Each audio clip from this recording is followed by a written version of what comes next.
what is love gitu. Apakah dari perspektif neuroscience itu hanyalah sebuah chemistry, dopamin, oksitosin dan sebagainya atau ada meaning beyond that? Hmm, ini cukup mendalam ya. Kalau secara neurologis, iya gitu. Cinta itu hanya proses mental, proses biologis dan kimiawi lah ya. Dalam neuroscience segala bentuk pikiran, emosi dan perilaku pada dasarnya memang berasal dari pertama aktivitas listrik ya. Neuron-neuron itu yang ngirim sinyal. Ada reaksi kimia, ya kan, dari neurotransmitter, dopamin, serotonin dan sebagainya. Ada sirkulasi oksigen dan sebagainya, ada glukosa malahan ya kan yang jadi bahan bakar dan struktur otak dan konektivitasnya. Ya, oke. Akhirnya itu yang memunculkan rasa senang, rasa tenang gitu ya, rasa senang dari dopamin, rasa tenang dari oksitosin, rasa takut. Nah, itu dari sisi ilmiah. Oke. Ini bukan perasaan abstrak, tapi reaksi biologis yang bisa diukur dan dipetakan. Tapi kalau tanya saya pribadi, apa itu cinta? Ya kan? Cinta itu bukan sekedar kimia di dalam otak, tapi cinta yang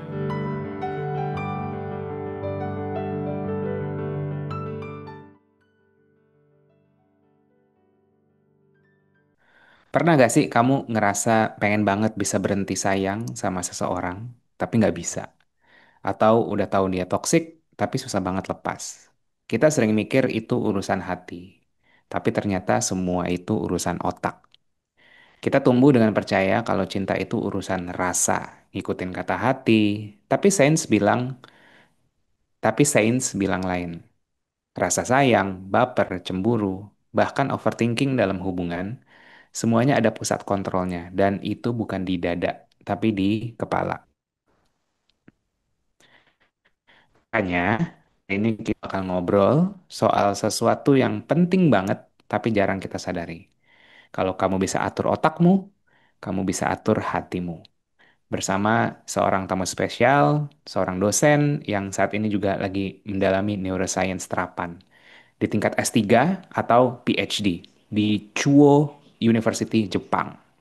Kita akan bedah gimana cara kerja otak kita waktu jatuh cinta, patah hati, atau bahkan ketika kita nyangkut sama orang yang salah. Dan yang paling penting, bisa nggak sih kita latih otak kita buat mencintai dengan cara yang lebih sehat? Let's find out bersama kami, Yasser dan Anes, dan selamat datang Mbak Pratiwi Christine Harnita. Selamat malam, Mbak Tiwi. halo. Boleh dong, Mbak, Boleh dong Mbak kenalin dikit dulu. Mbak Nas. Kalau tadi Ya kan udah Yasir udah Yasir sempat sempat ngejelasin ngejelasin sedikit. sedikit. Mungkin Mungkin kalau kalau sekarang Mbak Tiwi boleh cerita juga nih gitu ya. Since Mbak Tiwi lagi S3 PhD di Chuo University Jepang. Terus mendalami neuroscience terapan. Apa itu, Mbak? ini menarik banget sih. Orang banyak yang tanya sih, apa sih neuroscience terapan itu Mbak Tiwi? Padahal kita taunya adanya neuroscience doang gitu. Kok ada neuroscience terapan? Nah, neuroscience terapan ini masih dianggap baru sebenarnya di bidang neuroscience. Jadi ada neuroscience, terus ada subnya lagi begitu, yang memang fokusnya untuk menyelesaikan problem-problem atau dinamika sosial yang ada. Ada banyak bidang selain non medis yang bisa diselesaikan dengan uh, menerapkan neuroscience. Begitu. Nah, saya lebih fokus kepada komunikasi berbasis neuroscience, Mbak Anes. Oke, nah sekarang kita mau mendalemin komunikasi ini karena pasti kan namanya tadi Mbak Tiwi bilang ya, dalam kehidupan aspek sehari-hari non medis biasanya dikenalnya dengan dunia sosial gitu ya. Namanya di dunia sosial kita pasti memerlukan nih yang namanya si komunikasi ini gitu. Mungkin eh, sebelum kita mendalam gitu ya, sebelum kita benar-benar diving apa sih Mbak? Mungkin ada gambaran sedikit nggak sih kayak biasanya neuroscience terapan, khususnya komunikasi, eh prakteknya terutama di dalam relationship tuh general itu kayak gimana sih yang Mbak tahu atau yang Mbak pelajari selama ini?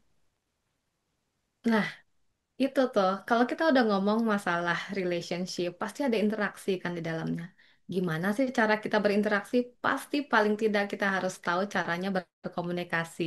Nah, di situ kita perlu tahu nih bahwa ketika kita berkomunikasi itu melibatkan banyak bagian atau region di otak kita.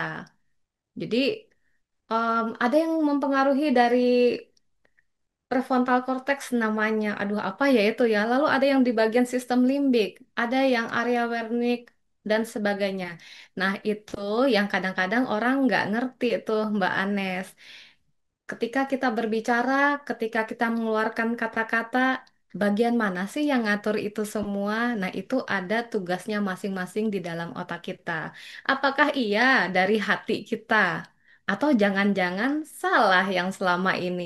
Hati letaknya di mana sih kira-kira? Atau jangan-jangan itu karena ulah otak kita? Nah, itu yang mungkin nanti kita bisa bahas seru di sini kali ya, Mbak Anes ya. Kayaknya Yaser udah gatel gak nih mau nanyain sesuatu. Aku mau kasih keluarnya dulu ke Yaser.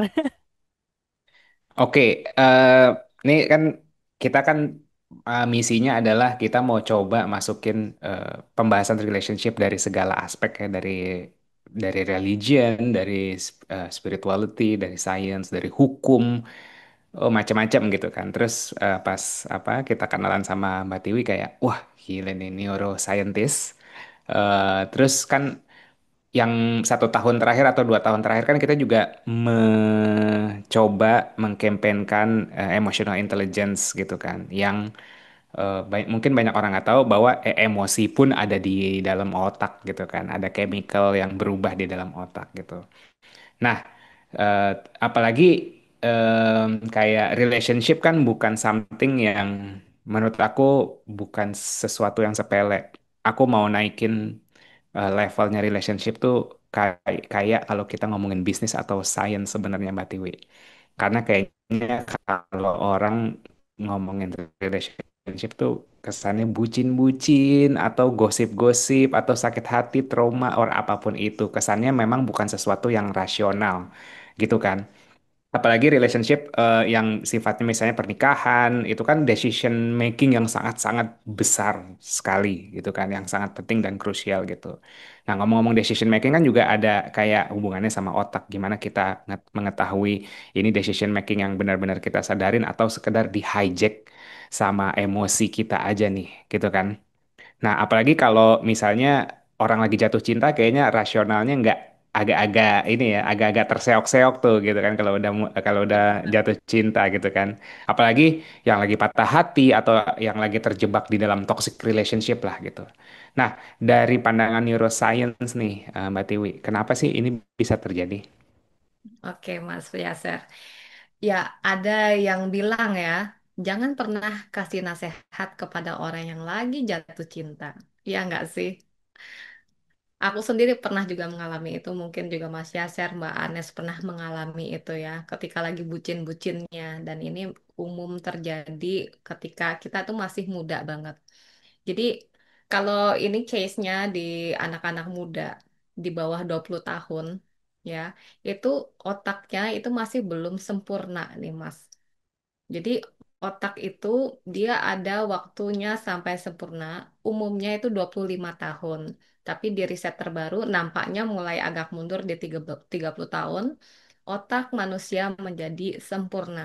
Nah, ketika perkembangan otak ini, itu nggak langsung semuanya langsung berkembang berbarengan. Jadi misalnya nih contoh di anak-anak muda nih, anak-anak remaja. Ini kalau udah bucin sulit banget loh dikasih tahu. Ya nggak?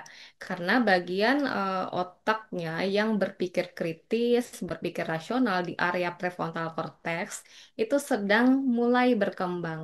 Sementara yang lain ada area yang namanya sistem limbik di area emosinya itu sudah berkembang lebih dulu. Nah, setiap orang itu punya waktunya sendiri. Ada yang bisa lebih cepat, ada yang lebih lambat. Nah, ini menjadi penting sekali untuk mengetahui perkembangan otak ini. Areanya apa aja sih kira-kira ketika kita tuh jatuh cinta, ketika kita bucin, bahkan kita patah hati apa yang lebih banyak berpengaruh gitu di dalam perilaku kita. Karena kita semua ini ya kita sudah pernah atau mungkin kita sedang atau kita sedang berada di situasi di mana logika kita tuh bilang stop gitu ya, tapi hati tetap bilang lanjut ya enggak. Dan ternyata ini penjelasannya di neuroscience itu bisa membuka mata kita.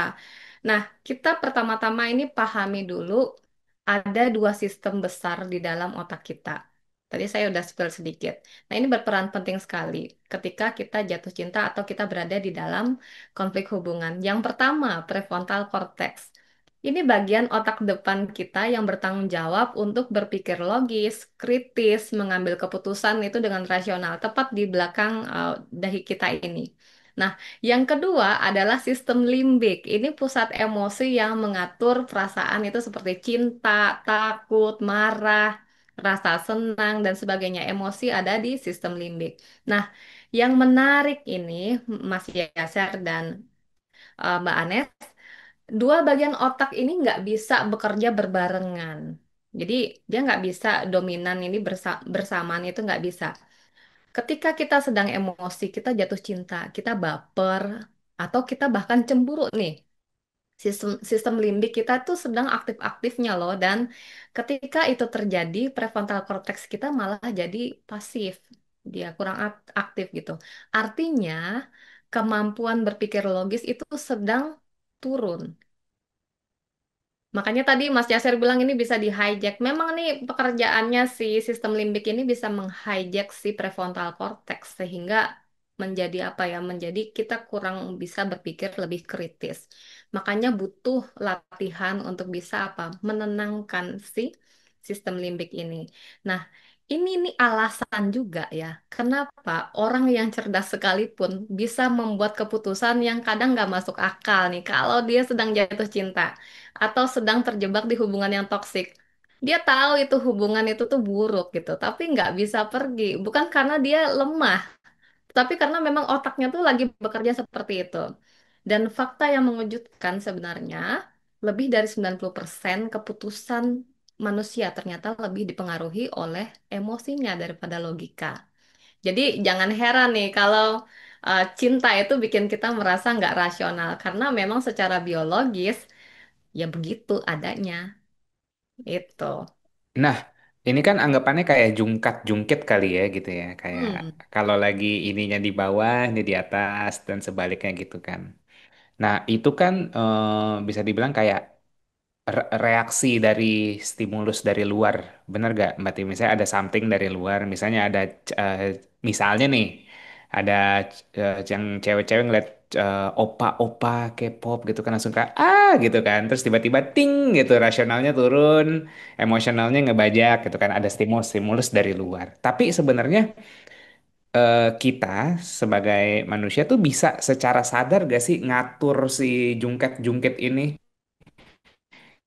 Kayak kayak misalnya kayak gini, misalnya aku mau ngambil keputusan gitu kan sebagai sebagai leader atau sebagai hmm. sebagai manusia lah gitu ya. Tapi eh, aku mungkin ada stimulus dari luar yang bikin aku emosional. Wah, ini aku putusin aja nih cewek gitu kan misalnya gitu ya. Aku putusin aja nih cewek. Tapi kayak apakah kayak kita memang harus entertain that reaction atau sebenarnya bisa kita regulasi lebih bahasa yang ininya ya lebih tepat ya bisa kita regulasi. Nah itu bisa gak sih kita regulasi atau kita adjust gitu, gue lagi mau pakai rasional, gue lagi pakai emosional, atau misalnya kayaknya gue lagi emosional banget deh, gue butuh lebih rasional untuk mutusin sesuatu, gimana ya gue switch on switch off-nya gitu.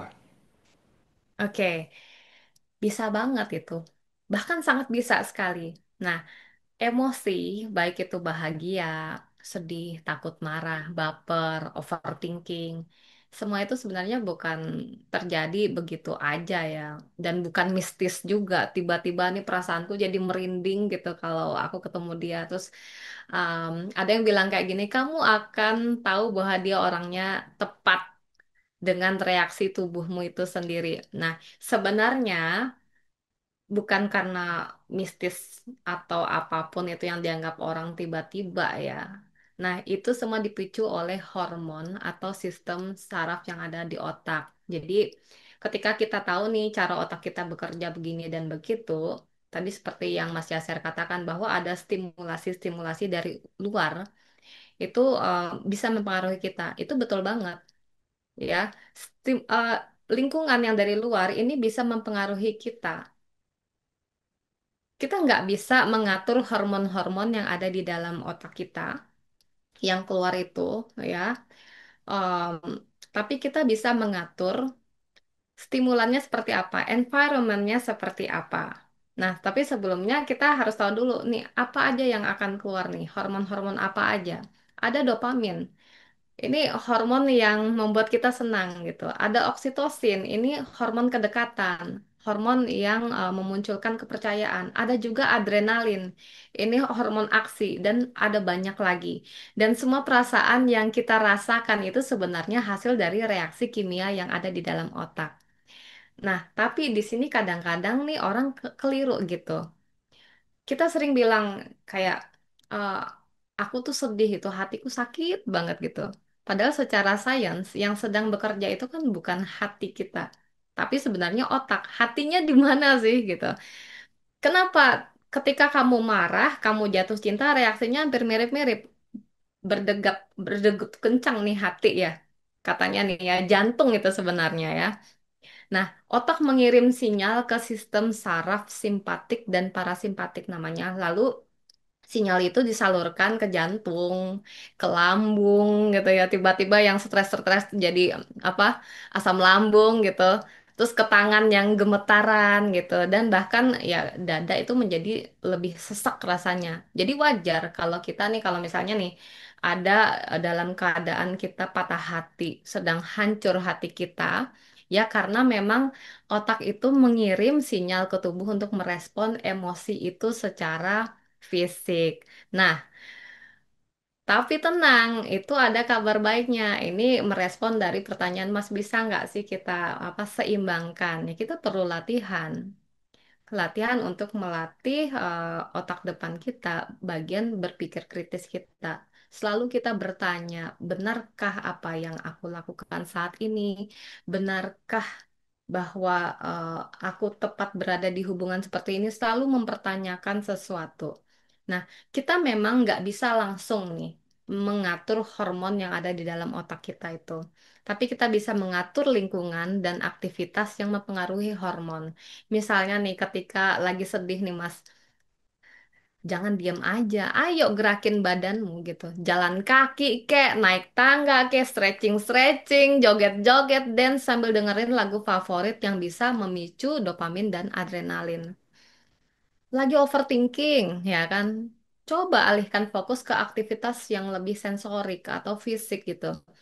Kalian bisa loh mandi air hangat, menyentuh benda-benda bertekstur ya, grounding nih ya, menyatu dengan alam, journaling gitu. Jangan mainan HP aja ya. Atau ya ada aku pernah lihat nih peluk aja bantal gitu yang kalau pas lagi nggak ada yang melukin kita ya bantal ya kayak gitu bantal pelukin gitu. Kita salurkan ke situ. Itu kita melakukan aktivitas sensorik ya. Itu bisa membantu otak kita ini lebih tenang. Jadi sistem limbik yang sedang overaktif itu ya jadi lebih tenang dengan sentuhan sensori tadi. Kemudian kalau merasa kesepian nih, ya cari interaksi sosial yang lebih ringan dan aman.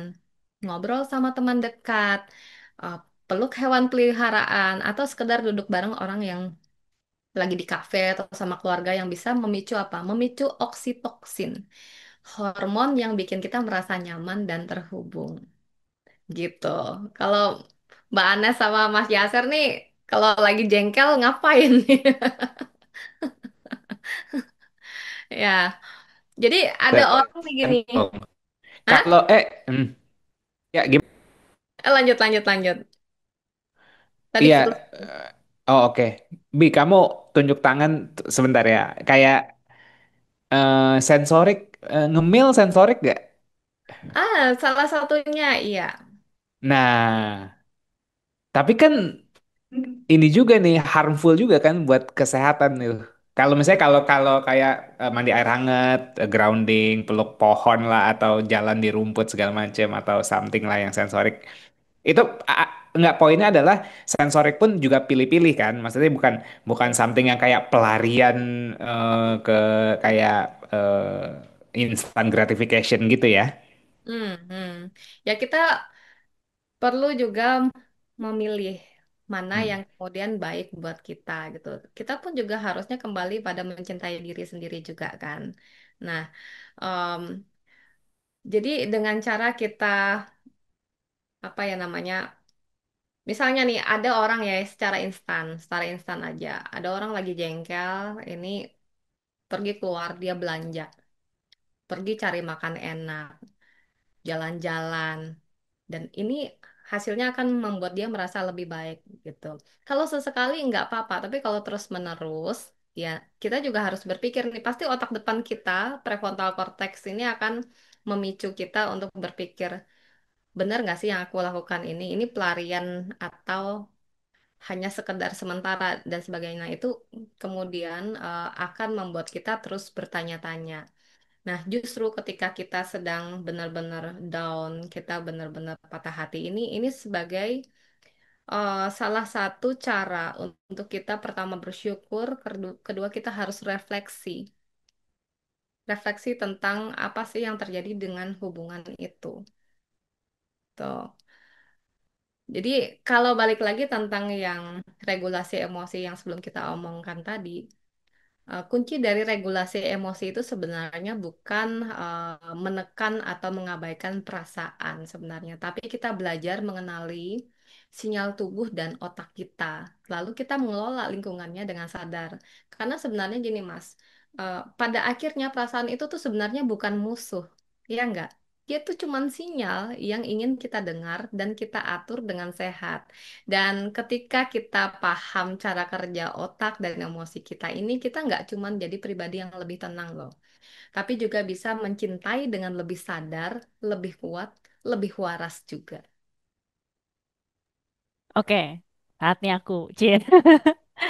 Nggak, aku ngerti kenapa tadi Yaser mau masuk ke situ duluan. Sebagai contoh gue ngaku dosa aja deh gitu ya. Jadi em, ini sambil memasuki cerita sedikit ya Mbak Tiwi biar mungkin teman-teman audiens tuh mungkin lebih relate lah. Jadi aku tuh orang yang cenderung lebih full of emotions dibandingin sama Yaser gitu. Taunya dari mana? Simply aku lebih range of emotions aku tuh lebih banyak gitu. Aku bisa nangis, aku bisa happy, aku bisa lebih tenang, aku bisa lebih apa namanya calm, peaceful dan segala macam. Jadi kayak aku lebih mampu untuk mengartikulasikan apa yang aku rasakan secara lebih tepat. Nah, on the other hand, Yasser itu sebagai orang yang tadi lebih thinking gitu kan, atau lebih rasional, yang emosinya tuh nggak jauh-jauh dari either ekstrim kiri atau ekstrim kanan, misalnya gitu ya. Ekstrim baiknya adalah misalnya kayak oke tenang atau happy, tapi abis itu sisanya marah gitu. Dan sedih tuh agak jarang gitu. Kalau aku tuh misalnya marah pun aku bisa. Tadi Mbak Tiwi nanya, kalau jengkel tuh ngapain? Aku bisa loh mengubah yang namanya jengkel tuh jadi nangis, biar abis itu ya udah aku tenang gitu atau baik-baik aja gitu ya. Itu cara pertamaku. Nah, tapi what I realize adalah gini, em, banyak orang yang mereka mungkin punya emotions tapi mereka nggak sadar itu. Sehingga apa yang terjadi? Mereka melakukan cara yang kurang sustainable untuk membuat mereka menjadi lebih merasa baik. Seperti tadi Mbak Tiwi contohnya bilang ada orang yang belanja. Nah, kalau aku, makanya tadi kenapa ya saya mention ngemil, karena aku tuh dulu di environment yang nggak bisa lari, yang bisa aku lakukan untuk membuat diriku lebih nyaman itu adalah makan gitu. So Hmm. akhirnya aku itu membuat aku tuh jadi foodie gitu dan uh, explore explore foods gitu kan, makan coklat, makan junk food sampai akhirnya ya quotes unquotes berlebihan dan ya nggak sehat juga sebenarnya buat badan. Udah nih, abis itu udah deket sama Yaser, nikah sama Yaser, mulai menyadarilah bahwa kayak oke, ternyata it's not sustainable ya. Iya sih, secara logika tahu, tapi kan gimana ya? Food is my comfort. Balik lagi tuh, aku ngerasa si jungkat-jungkitnya prefrontal cortex dan si limbik tuh kayak lagi berperang gitu loh, kayak tapi food kan enak, it's your comfort gitu kan. Tapi otak bilang, tapi ini nanti bikin lo begini, bikin lo begitu gitu kan. Udah dikasih tahu sama Yaser, iya bener sih kayak make sense kan makan banyak, makan sering nggak bagus, nggak sehat, makanan junk food nggak bagus, tapi enak gitu kan. Jadi akhirnya berantem tuh gitu. Nah, eh aku mau sambil cerita ini tuh aku sambil berefleksi gitu ya. Maksudnya dalam perjalananku untuk akhirnya meregulasi emosi atau menstabilkan emosi tadi, apa yang Mbak Tiwi bilang itu bahwa prefrontal cortex dan limbic system kita itu kayak jungkat-jungkit itu aku ngerasa kayak bener banget karena aku dulu nggak tahu termsnya kayak gitu, tapi aku tahu bahwa when I'm being emotional, aku tuh berusaha untuk kayak ada urge untuk, gue tuh pengen deh mengekspresikan ini secara tepat. Jadi akhirnya waktu itu cara yang aku lakukan, alternatif yang lebih baik adalah journaling gitu. Hmm. Eh, dan di journaling itu ketika akhirnya aku memahami, oh gue tuh marah biasanya gara-gara tiga hal loh. Satu gara-gara lapar, satu gara-gara kepanasan, sama satu lagi gara-gara em, ada hal yang tidak berjalan sesuai dengan keinginanku.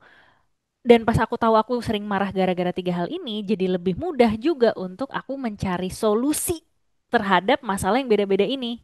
Simpelnya kalau lapar ya tinggal makan. Kalau kepanasan ya tinggal ke ruangan ber-AC. Tapi kalau udah dua-duanya dilakuin tapi kemudian nggak bisa beres gitu kan, emosinya belum baik, oh berarti ada there's something wrong dong. Baru abis itu ngulik, invest waktu, invest tenaga yang lebih banyak lah gitu. Nah, eh, berkaitan dari situ, mumpung lagi ngomongin regulasi perasaan gitu kan, terus kita juga lagi ngomongin soal ceritaku dan bagaimana aku mencoba mengolah emosiku baik dengan cara yang tadinya tidak sehat menjadi cara yang lebih sehat. Banyak orang yang berusaha untuk apa ya, memahami emosinya, tapi mereka tidak tahu caranya cara baiknya seperti apa. Ada juga orang-orang yang mohon maaf, mungkin dia terlalu prokrasional sampai akhirnya dia lupa bahwa dia tuh juga punya parts of emotional dan akhirnya menganggap bahwa yang namanya emotional itu jelek. Padahal tadi Mbak Tiwi bilang bahwa yang namanya keputusan-keputusan atau decision making dari manusia itu dipengaruhi majoritinya dari emotions. Ada tips nggak sih Mbak dari neuroscience gitu ya, terutama buat teman-teman yang eh, belum percaya dan menganggap emosi itu jelek atau buruk gitu ya. Em, ada fakta-fakta yang bisa dibagiin nggak sih Mbak sehingga orang lebih tertarik untuk itu tadi memahami lebih lanjut tentang emosinya dan akhirnya mau meregulasinya. Oke, makasih Mbak Anes. Tapi sebelumnya nih ya, ini tadi kalau dengar ceritanya Mbak Anes ini, ada perbedaan antara Mbak Anes dan Mas Yaser ya. Hubungan pria dan wanita itu memang berbeda. Jadi saya juga pernah ditanyakan, apakah kita itu suka nggak nyambungan itu gara-gara otak laki-laki dan perempuan itu beda kah gitu. Jangan-jangan gitu ya. Tapi gini, eh, di dalam otak laki-laki dan perempuan ini, kalau di dalam neuroscience, ini kita bedakan dulu dari dua hal. Ya, perbedaan pertama itu yang mendasar berdasarkan jenis kelamin. Ini berarti kita bicara secara biologis. Yang berikutnya adalah perbedaan berdasarkan gender. Nah, ini berkaitan dengan sosial dan budaya, latar belakang kita seperti apa. Nah, biasanya yang bikin repot ini adalah perbedaan berdasarkan gender. Secara biologis ini ya ada perbedaan struktur dan aktivitas otak antara laki-laki dan perempuan memang. Misalnya, cara otak memproses emosi dan bahasa itu memang ada bagian-bagiannya di dalam otak kita. Tapi itu semua tergantung dari bagaimana cara orang itu melatih otaknya. Bagaimana sih kehidupannya dia dari dulu sampai sekarang. Nah, di otak kita itu ada sifat yang namanya neuroplastisitas. Jadi, segala perilaku kita itu semua dipengaruhi oleh bagaimana cara kita menjalani hidup. Nah, tapi lebih menarik lagi, perbedaan yang besar itu justru muncul karena faktor gender, yaitu pengalaman hidup dan konstruksi sosial sejak kecil. Kan itu. Nah, misalnya, sejak kecil nih banyak anak laki-laki dikenalkan dengan permainan bola, tantangan fisik, belajar tentang logika. Ya enggak? Sementara anak perempuan itu lebih sering diarahin main boneka, perawatan, urusan-urusan yang sifatnya emosi. Kamu harus belajar lebih peduli loh gitu, lebih sayang loh dan sebagainya. Jadi nampaknya em, bagaimana cara kita dibesarkan, kultur budaya kita ini juga mempengaruhi kita dalam apa? Dalam melihat sesuatu apakah ini emosi, apakah ini bermain dengan logika. Laki-laki kan biasa dia itu diminta untuk kuat dan tahan banting. Perempuan diajarkan untuk apa? Lebih peduli dan sensitif. Nah, pengalaman ini yang membentuk neuroplastisitas itu, yaitu kemampuan otak untuk beradaptasi berdasarkan pengalaman hidupnya. Jadi, ketika perempuan dan laki-laki ini menghadapi masalah nih dalam hubungan, ya cara mereka merespon dan memproses itu pasti berbeda ini. Bukan karena semata-mata beda jenis kelamin aja secara biologis, tapi karena pengalaman hidup yang membentuk cara kerja otaknya. Nah, misalnya lagi nih, perempuan itu lebih ekspresif dalam menyampaikan perasaan. Mbak Anes lebih proaktif, journaling sampai menemukan, oh ternyata aku punya 3 problem nih yang harus aku atasi, misalnya tadi ya. Tapi sedangkan laki-laki itu cenderung lebih memendam dia. Ya enggak? Perempuan itu bisa lebih terlihat emosional, sementara laki-laki itu tampak lebih cuek. Tapi lagi-lagi ini tuh bukan soal siapa yang lebih baik, siapa yang salah, siapa yang lebih kuat, yang lemah. Tapi ini soal bagaimana otak dibentuk dari pengalaman, ekspektasi sosial, dan cara belajar menanggapi emosi sejak kecil. Jadi saat kita nih bicara soal cinta, patah hati, move on gitu. Penting banget untuk kita itu menyadari bahwa semua ini tuh bukan cuma soal perasaan, tapi tentang cara kerja otak yang terbentuk dari pengalaman dan emosi. Dan kabar baiknya otak kita bisa dilatih karena punya tadi sifat neuroplastisitas. Kita bisa perkuat nih prefrontal cortex kita, mengelola sistem limbik kita dan melatih diri kita untuk apa? Untuk lebih mencintai dengan cara yang lebih sadar dan lebih sehat. Ya, karena pada akhirnya nih, ya kalau kita bisa mengatur otak, ya kita juga bisa mengatur hati. Harusnya sih seperti itu.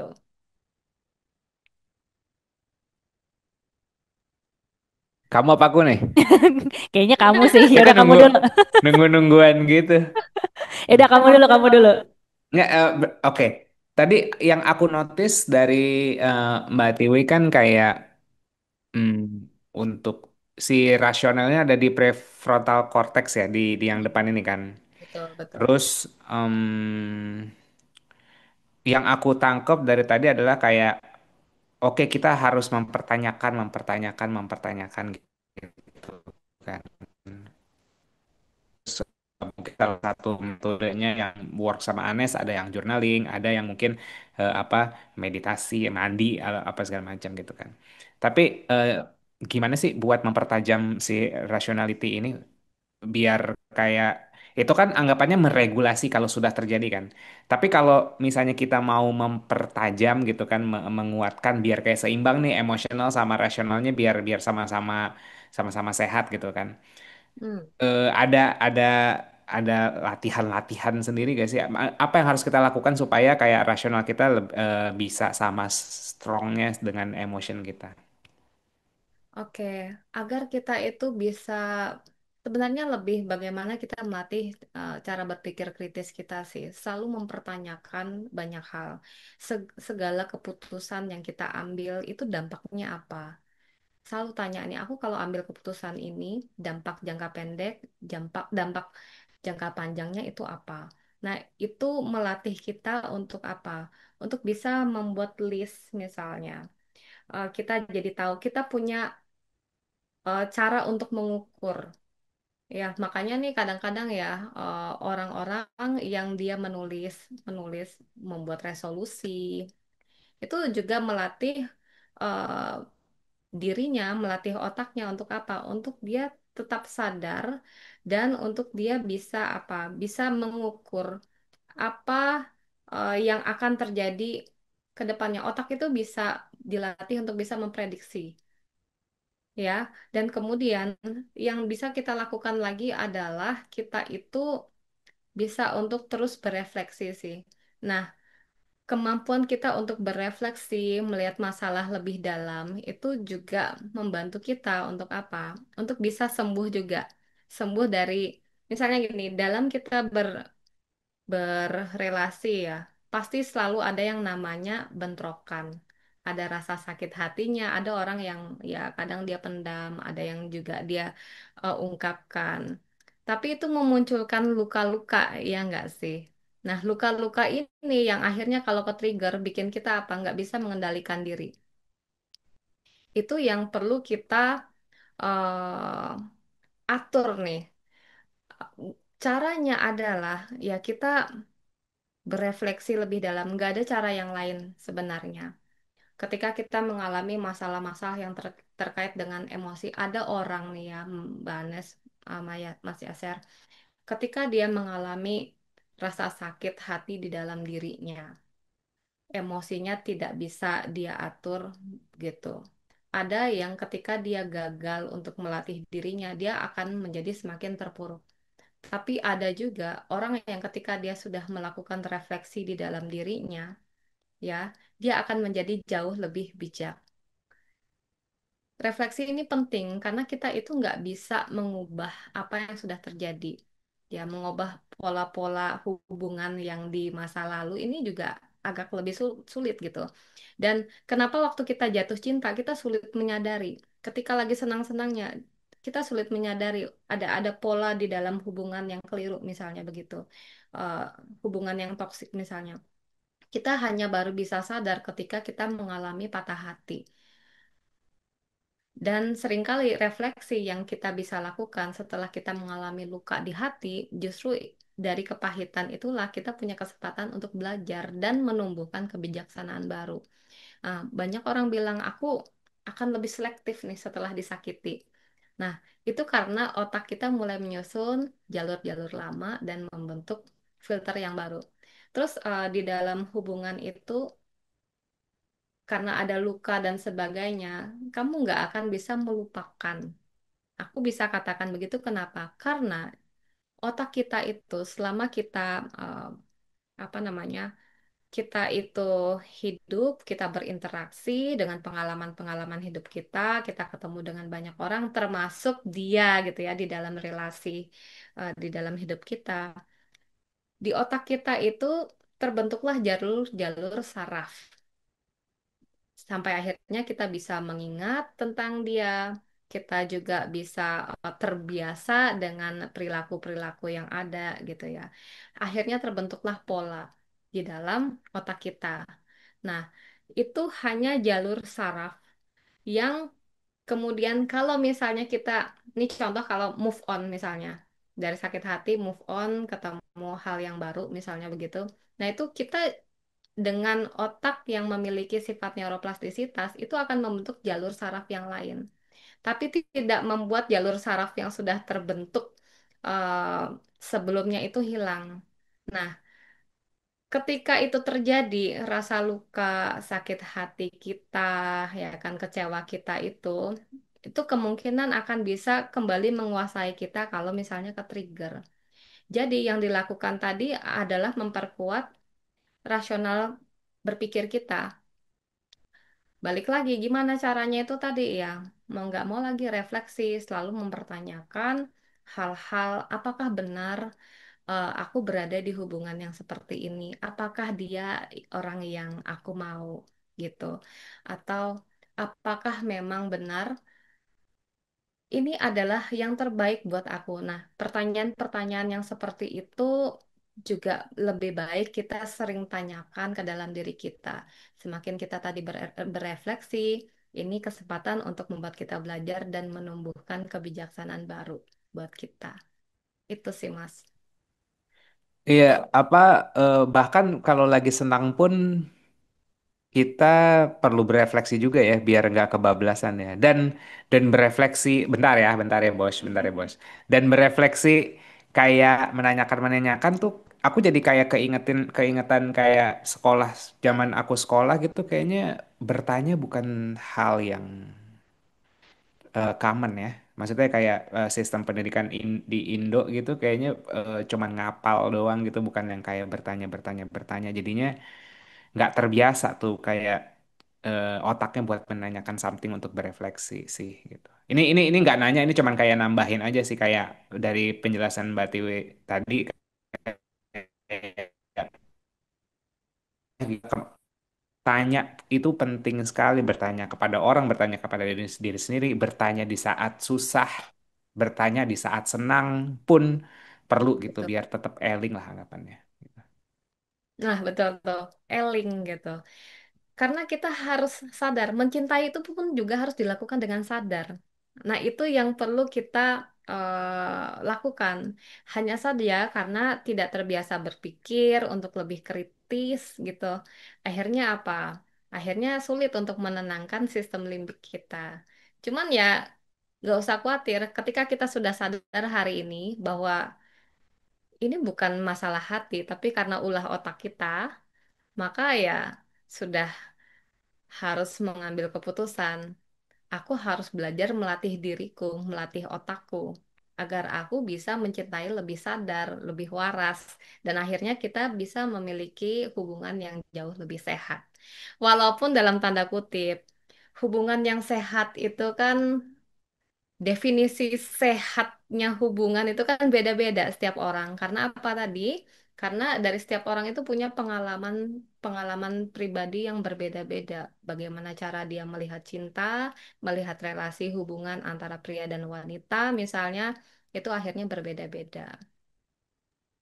Aku sambil dengerin Mbak Tiwi ngomong tuh aku sambil refleksi. Jujur aku ngerasa sebenarnya sebelum aku masuk ke refleksiku ya, aku ngerasa skill refleksi itu adalah skill yang mahal karena selama aku nge-coaching orang atau selama aku bikin konten pun, unfortunately masih banyak ketemu orang-orang yang agak mengalami kesulitan in terms of refleksi. Nanti kita bisa bahas tentang itu, tapi aku mau ceritain sedikit tentang pengalamanku dalam berefleksi. Em, aku tuh punya sebuah keyword yang aku sering ngomongin sama Yasser gini. Tar dulu biar gue internalisasi dulu dan biar gue kayak menebalkan em, apa ya? Aku tuh bilangnya kayak biar gue tuh menebalkan this thought process gitu. Hmm. Jadi aku ngerasa misalnya nih, kita kalau denger podcast, kita dapat awareness, oh ini bagus ya gitu. Terus kita pengen dong gitu, ilmu ini kita praktekkan dalam kehidupan kita sehari-hari. Tapi kan yang namanya ilmu ya baru pengetahuan aja gitu kan. Belum langsung bisa dipraktekkan menjadi sebuah skill yang dipakai sehari-hari gitu. Nah, aku tuh ngerasa eh I call it itu tadi sih. Gue lagi menebalkan thought process ini bahwa kalau gue ini tuh gue harusnya begini gitu. In a sense ketika tadi Mbak Tiwi ngomong tuh kayak oh maybe what's happening inside me it's actually aku tuh lagi mencoba membangun neuron pathways yang baru terhadap sesuatu yang hello selama ini kan gue melakukan hal yang berbeda which is agak sulit dong gitu kan untuk membentuk sesuatu hal yang baru jadi kayak mohon maaf nih gue pasti bakal salah-salah belum langsung perfect tapi gue lagi mencoba gitu dan aku realize semakin aku quote unquote sering journaling, which is yang aku lakukan di journaling adalah memang untuk berefleksi what happens today, what's good, what's bad, apa yang aku syukurin, apa yang eh, lagi ada di pikiranku, apa yang lagi ada di perasaanku gitu ya. Semakin aku menulis secara sadar, itu aku ngerasa tuh neuron path, sotoy banget gue, tapi aku ngerasa kayak ada pikiranku yang lebih menebal gitu dan kayak akhirnya dia menjadi sebuah habit yang solid. Simpelnya kayak gitu. Nah, ini kan apa yang kita pikirin dengan apa yang kita lakukan kan nggak langsung align dong gitu. Nah, mungkin aku mau nanya itu dulu sebelum balik ke refleksi. Pertanyaan gue banyak. Oke, Mbak, berarti oke, kan kita udah sadar nih. Kita udah sadar bahwa oke, gue mau Hmm. melakukan itu. Tapi kan tadi Mbak gitu, aku ngerasanya di my own experience tidak semudah itu untuk mengubah perilaku kita untuk sesuai dengan apa yang kita inginin di otak. Yes, otak kita merasa bahwa itu baik, tapi kalau kita konekin sama tadi kita ngomongin nervous system gitu. Nervous system di body kita kan mungkin masih terprogram terhadap let's say kekeosan yang lama gitu atau ketidaksehatan yang lama gitu. So I would probably choose the familiar things over something yang memang baru meskipun itu sehat tapi itu baru. So it's kinda scary, nggak nyaman atau gimana gitu. Jadi ada penolakan nih di dalam diri. Gimana Mbak perspektifnya neuroscience terhadap itu? Bahwa apa yang aku pikirkan nih mau membangun jalur-jalur neuron pathways yang baru, yang akhirnya bisa termanifestasikan dengan perilaku yang tepat gitu. Hmm. Ya, itulah yang terjadi di dalam diri kita nih. Kalau kita melakukan sesuatu yang baru, kadang akhirnya merasa berat banget dan kayaknya lebih enak kembali ke jalan yang lama deh kayaknya ya.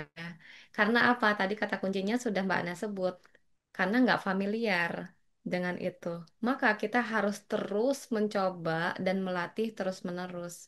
Sama kayak kita olahraga dari awalnya ya semangat niat berubah berolahraga, tapi seringkali nggak jadi, ya kan kayak gitu.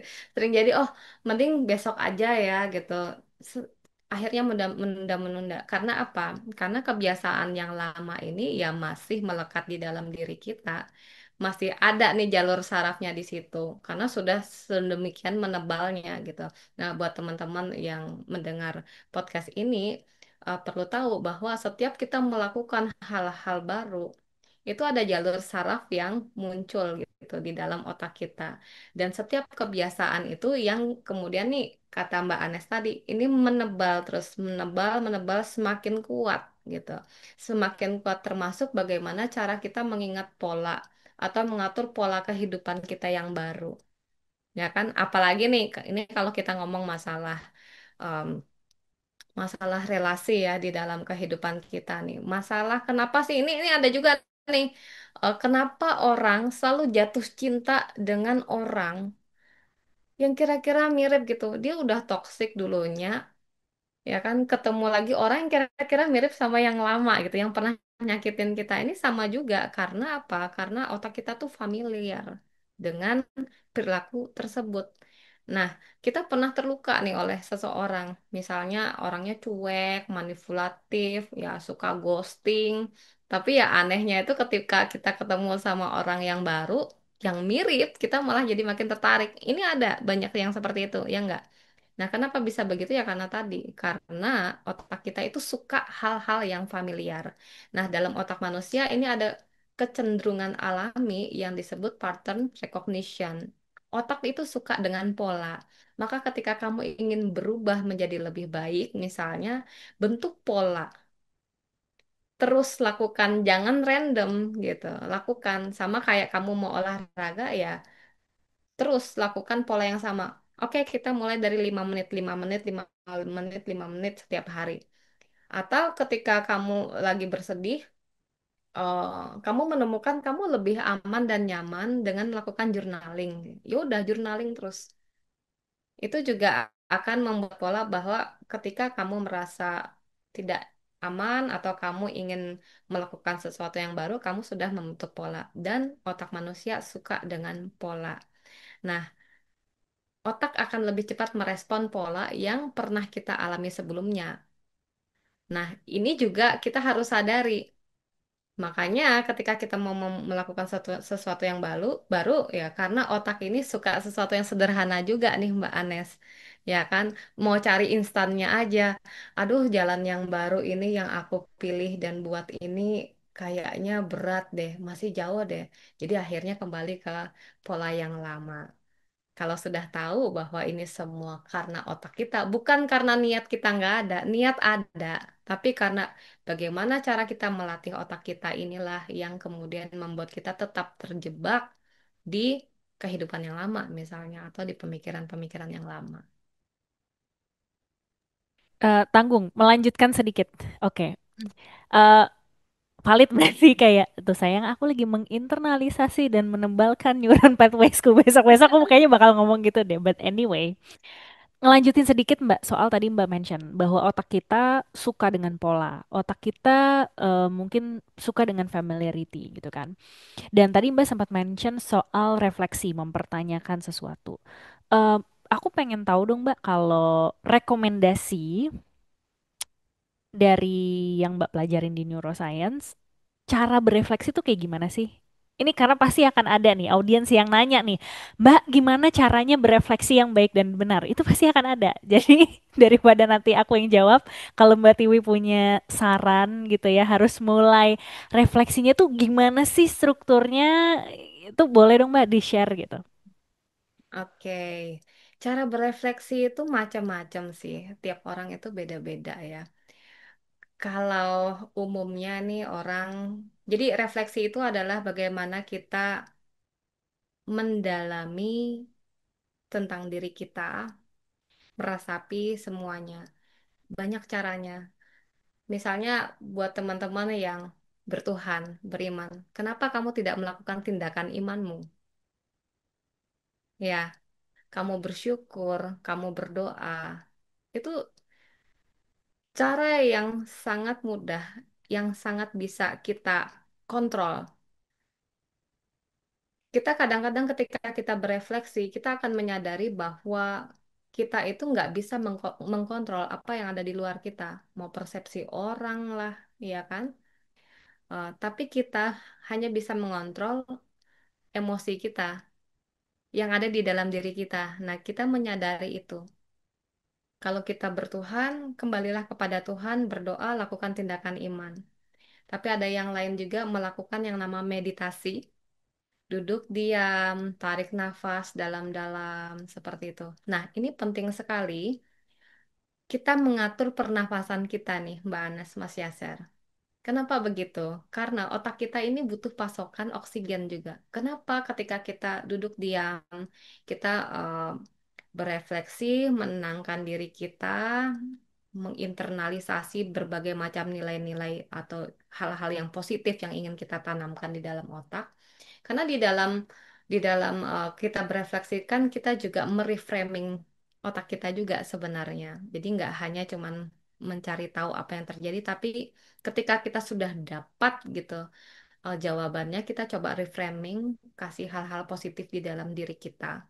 Nah, ketika kita melakukan pernafasan itu dengan baik, makanya banyak yang bilang coba atur pernafasanmu, oksigen itu masuk memenuhi apa paru-paru kita, dibawa naik ke dalam otak kita ini. Nah, yang terjadi apa ketika oksigen masuk di dalam otak kita? Neuron-neuron kita itu tuh mencar-mencar itu kalau di apa sih istilahnya kayak listrik gitu ya yang kelihatan zemburat-zemburatnya itu. Semakin dia itu mencar-mencarnya bagus, ini akan membantu kita untuk menebalkan neuron pathway-nya kita itu tadi. Kita jauh lebih mudah mengingat sesuatu, kita jauh lebih mudah konsentrasi, dan kita juga menjadi lebih tenang. Coba bayangin ketika kita nafasnya itu pendek-pendek, ya kan? Nafasnya pendek-pendek kayak kita lagi lari-lari itu ya, lari, nafasnya pendek-pendek, apa? Jantung kita kan berdegup lebih kencang kan? Ya itu salah satu tanda juga oksigen kita nggak banyak naik ke otak kita gitu. Tadi kan dari simpatik, parasimpatik itu kemudian juga menjalar kan ke tubuh-tubuh kita memberikan sinyal. Nah, itu salah satunya cara untuk kita juga membuat lebih tenang diri kita. Jadi nggak cuman tentang pikiran kita, atur pernafasan kita itu juga lebih baik. Atur pernafasan ini bisa tarik nafas dalam-dalam, tahan 4 kali, keluarkan juga tahan, sorry bukan 4 kali, 4 detik ya. Tahan 4 detik, hembuskan 4 detik, tahan berkali-kali. Itu akan membuat kita jauh lebih tenang. Begitu itu salah satu cara ya untuk bisa kita menenangkan diri kita itu tadi dengan berefleksi. Iya, berarti sebenarnya untuk kayak move on or ya move on lah, let's say perlu kedisiplinan juga karena kayak apa sih membuat jalur baru di syaraf otak kita gitu ya Mbak ya. Hmm, hmm. Betul banget, Mas. Dan ketika hal itu terjadi, Hmm. ketika kita move on, itu tadi ya, kan kita harus membentuk pola baru nih, ya, karena kita sudah terbiasa dengan pola lama, dengan si dia, begitu. Ketika yang baru ya, bentuklah pola yang baru. Tapi ketika belum menemukan orang yang baru, berarti kan kita sedang sendirian nih, ya kan, benar-benar sedang eh, mendalami diri kita seperti apa. Ketika kita sudah bisa menemukan siapa diri kita, apa yang kita inginkan, itu ya kita perlu menciptakan suasananya. Em, karena apa? Karena ketika kita sudah menyadari bahwa ada pola-pola yang kita nggak bisa ubah, ya kan? Tapi kita hanya bisa menciptakan pola yang baru. Tapi kita jangan lupa loh, otak kita ini juga ada senyawa-senyawa kimia tadi yang sebelumnya kita sebutkan itu. Nah, sembari kita sedang merefleksikan diri, menenangkan diri, kita kejar itu dopamin, ya, yang kesenangan, hormon kesenangan, kemudian oksitosin itu tadi yang ada cara-cara yang tadi sudah saya sebutkan. Ayo banyak kumpul, ayo bergerak, dancing, gitu. Kita kejar itu karena itu akan menyeimbangkan kita, mengembalikan motivasi diri kita. Sam- Sambil akhirnya ya kita akan ketemu banyak orang lagi kan. Makanya ketika orang stres itu kan banyak psikolog itu yang menyarankan ayo kamu olahraga, ayo kamu keluar ketemu banyak orang, sharing, itu yang harus dilakukan. Jadi jangan move on itu di dalam kamar. Sebentar aja boleh, tapi jangan di dalam kamar terus. Harus melakukan banyak kegiatan, bergerak, aktifkan sensori kita agar kita bisa dapat hormon-hormon yang baik gitu. Nanti kalau misalnya akhirnya nangis terus seharian, akhirnya over, makanya orang jadi lemas, capek. Karena apa? Hormon kortisolnya yang keluar. Itu hormon stres. Kenapa ketika sudah stres akhirnya jadi linglung? Karena hormon kortisol itu menekan area hipokampus di dalam otak kita, itu area memori. Akhirnya jadi linglung, ya kan? Cuman duduk diam begini, nah jangan sampai seperti itu. Kesambet abis itu ya. Itu katanya kesambet, padahal itu ulah otak kita ya. Akhirnya gini, masalahnya gini, ketika akhirnya otak kita itu kemudian terus-terusan keluarin kortisol, akhirnya masalahnya ke mental health, Mas. Jadi stres, stres berat, akhirnya apa? Otaknya rusak. Jadi itu yang akan sulit kembali kalau otak kita rusak. Atau istilahnya konslet nih misalnya kayak gitu itu bisa terjadi hal terburuk dari yang namanya patah hati tuh atau nggak bisa move on. Hmm. Jadi buat teman-teman mungkin yang denger ini kayak eh, em, move apa ya effort yang kita lakuin untuk move on tuh sebenarnya effort untuk membuat kita sehat juga gitu ya. Daripada kita berlarut-larut ke di sebuah situasi atau perasaan yang memang membuat kortisol kita apa otak kita memproduksi kortisol terus-terusan gitu kan dan akhirnya nanti mungkin korslet dan menyebabkan apa ya masalah-masalah mental yang lain lah gitu ya. Ya orang pikir Terus, tuh cinta itu kan atau ya itu cuman soal hati padahal sebenarnya otak yang punya peran jauh lebih besar itu yang orang nggak sadar. Mbak Tiwi, aku agak off track sedikit perihal males. Karena kayak ini kan kayak disiplin itu kan kayak harus ada self control juga kan. Misalnya kayak aduh gue udah patah hati terus tapi gue nggak gerak-gerak gue cuman kayak terjebak di emosi apa negatif emotion gue doang nih itu kan bergulung jadi salju gitu kan. Nah itu kan nggak tahu ya kalau aku ngelihatnya itu lu males aja gitu kan. Nah, aku agak Kenapa sih orang males bisa males gitu? Maksudnya kayak kadang-kadang buat diri dia sendiri gitu untuk mendisiplinkan diri dia sendiri, self control, ngelakuin sesuatu, action, nge-challenge nge-challenge mindsetnya sendiri, nge-challenge badannya sendiri gitu. Terus kayak males gitu. Boleh tahu science behind behind males gak sih Mbak Tiwi? Behind malas. Ya sebenarnya karena kebiasaan kita aja sih. Otak itu kan tadi ya suka pola dan dia juga suka hal-hal yang sederhana. Ketika diperhadapkan, aku harus melakukan sesuatu yang berbeda, harus menggerakkan badanku. Sementara sebelumnya aku itu orangnya gini-gini aja gitu. Dia dia lebih akan memilih pola yang lama. Nah, makanya otak itu suka yang familiar buat dia. Itu aja sih, sesimpel itu sebenarnya otak. Ya, dia suka sesuatu yang sederhana, suka sesuatu yang sudah terpola. Dia mudah mengenalinya.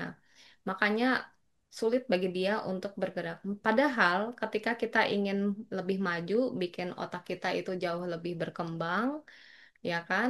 Kita butuh untuk konsisten melakukannya. Dan nggak bisa nih, hanya sekali, dua kali, kemudian bakal jadi lebih baik. Nggak bisa seperti itu. Konsisten terus-menerus yang harus dilakukan. Iya, Mbak Itu Tiwi, aja. berarti eh, yang nge-operate otak kita siapa? Gimana? Yang nge-operate, maksudnya gini, tadi kan kayak otak kayak ini bahasa simpel kok ya. Mungkin kalau terdengar tidak saintifik, mohon maaf misalnya gitu ya. Correct me if I'm wrong kalau aku salah menggunakan keyword-keyword yang mungkin nggak saintifik. Tapi maksudnya gini, kan tadi kayak otak begini, otak begitu. Dia kayak ada natural, ada natural dan ada sifatnya sendiri lah. Misalnya kayak otak akan terstimulan, akan keluar hormon gini apa segala macam gitu ya. Ini I don't know seberapa dalam atau seberapa jauh pertanyaanku, tapi let's try to discuss kayak, lalu kayak yang kontrol otak tuh siapa? Maksudnya kayak ada something yang kayak tadi kan kayak oke orang males karena otak cenderung suka yang familiar, tapi kita bisa nge-push itu gitu kan. Eh kayak ber- ini pikiran amatiranku sih. Apakah ada something beyond otak yang memang bisa eh apa ya kita kita operate gitu otak di luar otak itu sendiri gitu. Kayak ada otak di luar otak apa sih? Atau memang cuman beda area aja atau kayak butuh latihan atau kesadaran dari diri kita sendiri dengan ya begitulah. Oke, ini Terlalu ngalor pertanyaan ngidul gak sih? Terlalu ngalor malam. gitu gak sih? Enggak benar kok. Ini orang pasti nggak cuman Mas Yaser, yang lain juga bertanya-tanya sebenarnya siapa sih yang mengoperate otak itu? Bukan siapa ya, apa gitu ya. Nah, sebenarnya otak itu nggak diatur oleh kayak entitas dari luar tuh enggak. Nah, otak itu ya pusat kendali kita. Semua proses sadar, tidak sadar, seperti kita berpikir, mengingat, bergerak, merasakan emosi, sampai kita bernafas juga itu diorganisir oleh sistem otak kita. Nah, ketika kita melakukan sesuatu, perilaku kita kemudian akan mempengaruhi otak kita juga. Jadi itu saling berkaitan satu sama lain. Tuh. Otak kita bertindak untuk merespon bahaya. Kita merespon itu, kemudian tubuh kita juga mendapatkan sinyal-sinyal, akhirnya kita bergerak misalnya, gerakan-gerakan kita juga akan kembali lagi ke otak. Nah, itu terus-menerus diatur oleh berbagai macam region-region yang ada di dalam otak kita. Ada yang prefrontal cortex tadi, ada sistem limbik, ada area-area yang lain gitu, ada hipotalamus dan sebagainya, ada banyak macam yang mengatur nih beberapa fungsi yang ada di dalam diri kita. Jadi sebenarnya nggak ada nih satu yang ngatur tertinggi itu nggak ada. Semua itu bergerak secara bersamaan gitu. Ya ada yang lebih cepat, ada yang lebih lambat misalnya. Itu sih. Kalau kalau dari ini ya, kalau dari sudut pandang neuroscience-nya. Tapi akan beda lagi kalau kita ngomong dari sudut pandang filsafat misalnya. Yap, Kan yap, beda yap. lagi ya. Ya, jadi sama mirip-mirip kayak jungkat-jungkit juga ya, kayak satu sisi kita kayak nge-influence otak kita, terus di sisi lain otak kita ngerespon apa yang kita lakuin gitu ya. Jadi kayak Betul, muter betul. gitu. Ya, Oke. jungkat-jungkit aja itu. Itu saling mempengaruhi dan otak itu ya benar-benar dipengaruhi dari apa yang kita lakukan. Kita ketemu sama siapa. Pengalaman-pengalaman hidup kita akhirnya mempengaruhi otak kita, ya. Otak kita ini akhirnya bisa melihat sesuatu itu secara normal apa tidak, yaitu semua tergantung dari apa yang kita alami. Ini contohnya gini. Kalau kita ngomong masalah hubungan ya, Mas. Ketika eh, ada orang nih ya, dia dapat pasangan. Pasangannya ini merasa kalau di dalam hubungan itu wajar kok berantem-berantem kok. Penuh drama itu wajar gitu. Tapi sementara dianya berasal dari keluarga yang adem ayem aja, lebih tenang, lebih lembut. Jadi pasangannya ini ngerasa aneh. Kenapa merasa aneh? Ya karena sejak kecil misalnya dia melihat orang tuanya sering berantem. Jadi merasa, oh itu wajar aja kok gitu. Wajar aja nih kita ngomong kayak gini dan begitu. Akhirnya apa? Otak kita itu menilai hal yang normal di dalam hubungan itu ya beda-beda perspektifnya. Akhirnya beda-beda juga cara kita merespon gitu. Oke, aku punya satu pertanyaan. Nih gara-gara tadi ke-trigger Mbak Tiwi ngomongin soal, aku lupa keywordnya. But related tuh bahasa sih, gitu. So, correct me if I'm wrong, Mbak Tiwi. Di dalam ilmu emotional intelligence, aku juga mempelajari bahwa ya tadi, maksudnya emotions itu it's basically bukan woo atau bukan ilmu yang apa sih namanya aneh gitu ya. It's basically scientific karena ada di otak dan emotions itu adanya di otak bagian limbic system.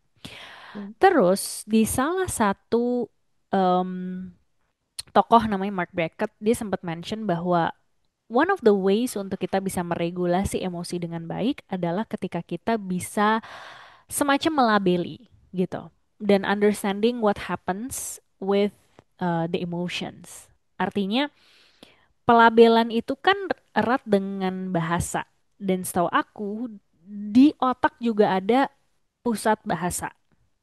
Is it the same with the prefrontal cortex yang memang dipakai untuk rasional atau sebenarnya berbeda? Maka korelasinya antara ketiga itu apa sih Mbak? Antara tadi otak rasional kita within the prefrontal cortex and then the emotional brain which is the limbic system sama yang satunya lagi nih yang terkait dengan language ini gitu. Please enlighten us.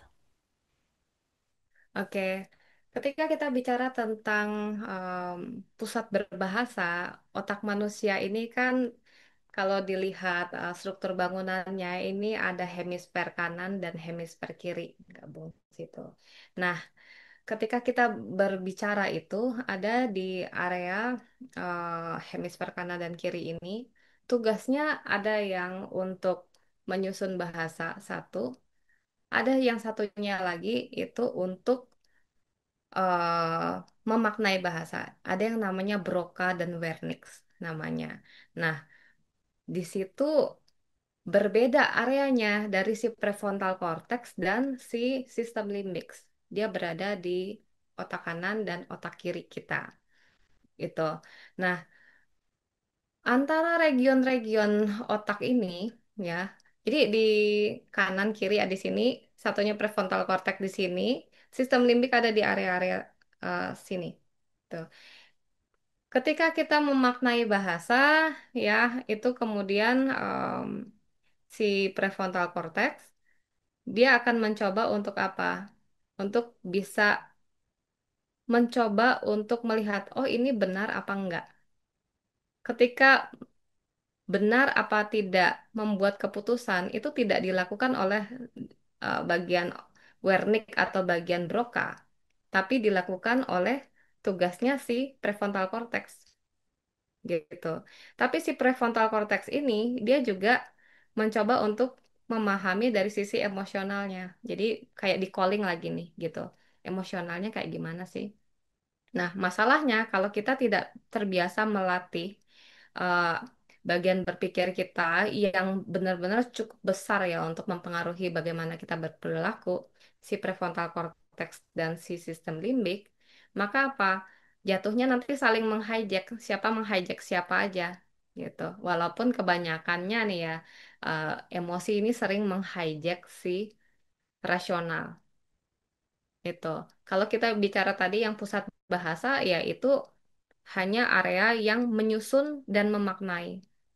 Tapi untuk kita kemudian bertindak, ini diputuskan oleh si prefrontal cortex atau si sistem limbik. Makanya kita coba melatih prefrontal cortex kita berpikir rasional ini untuk bisa menenangkan sistem limbik kita yang selalu jadi rame ini gara-gara si amigdala namanya. Tadi lupa disebutkan. Si amigdala ini yang menjadi pusat kekhawatiran kita, kesenangan kita, rasa takut kita ada di situ. What is love gitu. Apakah dari perspektif neuroscience itu hanyalah sebuah chemistry, dopamin, oksitosin dan sebagainya atau ada meaning beyond that? Hmm, ini cukup mendalam ya. Kalau secara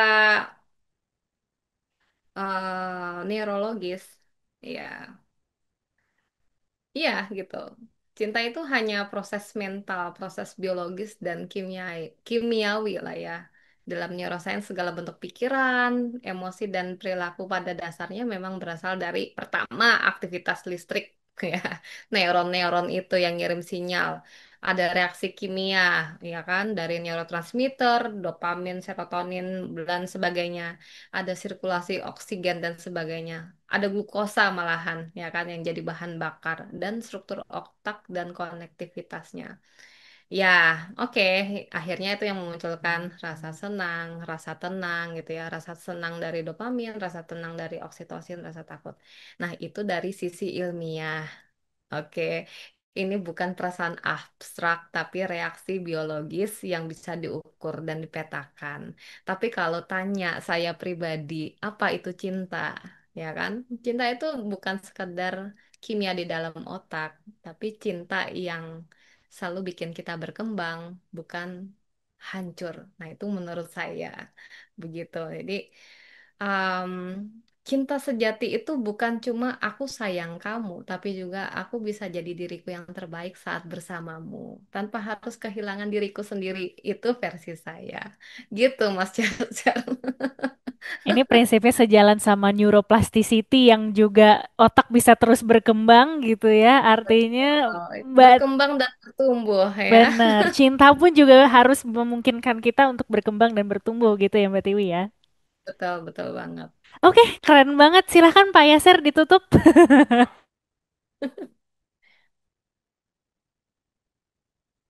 Oh, oke. Nanti sebenarnya nanti aku mau bikin poster khusus dan mau aku sebar-sebarin ke grup WhatsApp kita yang ada 700 orang itu. Kita punya grup WhatsApp namanya Emotional Intelligence Community. Oh ya? Nanti mungkin komunitas kita untuk nonton ini dan kita kasih hadiah gitu. Jadi em, pertanyaan nanti nyusul Bi. Aku mau mikir dulu. Tapi yang pasti nanti kita ada satu Sony portable speaker harga sekitar 500.000 sampai sejuta gitu. Aku lupa harga aslinya. Soalnya itu kayak bonusan. Aku beli headphone terus kayak dapat bonusan speaker portable terus daripada nggak kepake jadi giveaway aja gitu kan. Ngasih insentif orang mau belajar gitu. Jadi nanti yang no, yang dengerin podcast sampai detik ini, oh, you are a king and queen lah. Keren banget kalau bisa sampai dengerin sampai sini gitu kan.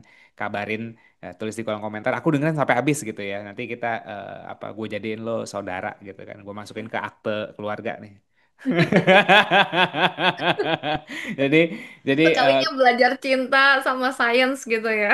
benar benar kayak gitu. Jadi iya akan giveaway coba aja di sosial medianya Ranum atau Coach Anes pertanyaannya apa tapi yang pasti dari video ini Oke, so thank you so much. First of all, Yaser udah menutup dan mungkin aku mau merimain teman-teman aja nih masih sejalan dengan apa yang obrolan kita hari ini ya Mbak Tiwi. Jadi aku dan Yaser kan lagi ngebangun sebuah hub dan platform lah gitu ya. Namanya Ranum. Intinya menjadi sebuah tempat untuk mematangkan dan menghubungkan para lajang. Pengennya cita-citanya adalah membuat nih para manusia-manusia single ini gitu kan, lu daripada mager-mageran doang lu tumbuh deh gitu jadi ranum gitu kan, nanti kalau udah sama-sama ranum ya bisa tinggal dipetik gitu dan saling memetik satu sama lain gitu. Dan apa yang tadi Mbak Tiwi terakhir sebut sebagai love gitu kan, yang which is sejalan dengan prinsip neuroplasticity dari si otak juga gitu, bahwa ayo teman-teman kita terus berkembang gitu kan. Even though you're single it doesn't necessarily mean lu nggak bisa mengembangkan diri lebih baik, dan hopefully ketika tadi kita jadi lebih baik pun ya who knows gitu kan, kita akhirnya bisa jadi apa ya, berada di circle-circle yang juga lebih baik sehingga akhirnya bisa ketemu pasangan yang lebih baik. So don't forget to find your soul and find your mate. Tapi find your mate-nya belakangan ya, setelah find your soul. Dan kalau kamu bingung mau mendalami diri kamu dari mana dengan background psikologi, silakan cek ranum.co.id. Di situ kita nyediain satu program yang baru launch namanya Akar, di mana Akar ini ada asesmen psikologi ditambah sama konsultasi sama psikolog.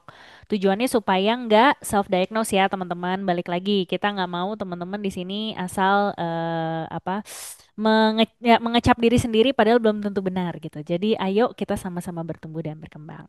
So mungkin dari kita itu dulu Mbak Tiwi, sekali lagi terima kasih banyak udah mau sharing ilmunya, sangat bermanfaat, sangat keren sekali, dan aku yakin teman-teman di sini akan bermanfaat juga. So, aku izin Anes dan Yaser pamit undur diri. Sampai ketemu di Sapio Pato berikutnya. Bye-bye. Hai.